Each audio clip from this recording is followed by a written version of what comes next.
సద్గురు అని పిలుచుకునేటటువంటి జగ్గి వాసుదేవ్కి సంబంధించినటువంటిది కీలకమైనటువంటి పరిణామం. ఏదైతే ఆయన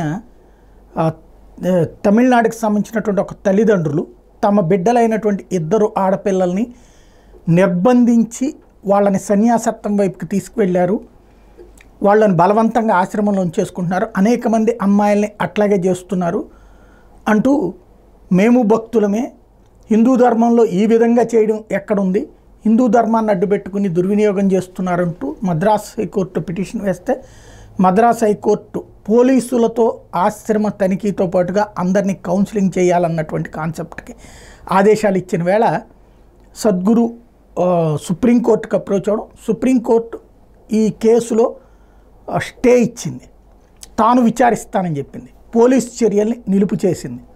నేను నిన్ననే ప్రస్తావించా ఈ అంశానికి సంబంధించి వచ్చినప్పుడు. సమస్య ఎక్కడ ఉంటుందంటే మైనర్గా ఉన్నటువంటి వాళ్ళని కనుక అట్టి పెట్టేసుకుంటే ఖచ్చితంగా ఆయనదే తప్పు అవుతుంది. వాళ్ళకి ఆ సమయంలోనే సైకలాజికల్గా అట్లా ప్రిపేర్ చేస్తే, మేజర్లు అయినటువంటి వాళ్ళుగా నిర్ణయం తీసుకుంటే మేము సన్యాసులం అవుతామంటే కాదనేటటువంటి అధికారం తల్లిదండ్రులకు ఉండదు. అట్లాగే అలాగ వచ్చినటువంటి వాళ్ళని ఈయన ఆపడానికి వీలుండదు. అయితే నేను చెయ్యను, నా దగ్గర వద్దమ్మా అని చెప్తే వేరే చోటకి వెళ్తారు, అంతే కదా జరిగేది.